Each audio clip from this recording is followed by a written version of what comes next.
Friends, পিঠা কেইটামান ঘিলা পিঠা কেইটামান বনাবলৈ ল'লোঁ।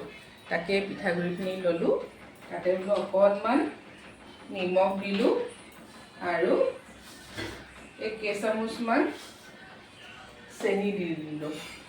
গতিকে মই ঘিলা পিঠা বনাওঁ, আপোনালোকক দেখাই আছোঁ, চাই থাকিব।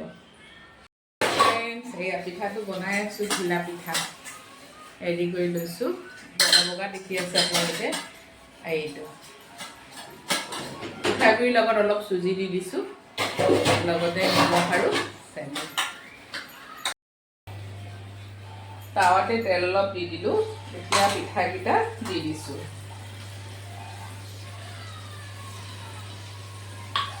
চাউলটো খুব বগা, সেইকাৰণে পিঠাকেইটা ইমান ধুনীয়া বগা হৈছে। দেখিবলৈ একদম পাতা চাউল কেইটাৰ নিচিনা হৈছেগৈ। এতিয়া লাহেকৈ লৰাই দিছোঁ। পিঠাকেইটা চাওকচোন, বৰ মৰম লগা হৈছে নহয়নে? ভাবিব পাৰে পিঠাওনো মৰম লগা হয়নে? মানে দেখিবলৈ খুব ধুনীয়া, মানে অকণমানো নভঙাকৈ যেতিয়া পিঠাকেইটা হয় তেতিয়া বৰ ভাল লাগে, সেইকাৰণে কৈছোঁ। পিঠা ৰেডি। ল'ৰাহঁতৰ বাবে মেগী বনাইছোঁ, সিহঁতি পিঠা নাখায়।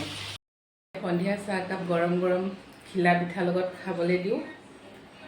ময়ো খাওঁ, আপোনালোকেও খাই লওক। আজিলৈ আহিছোঁ, বাই।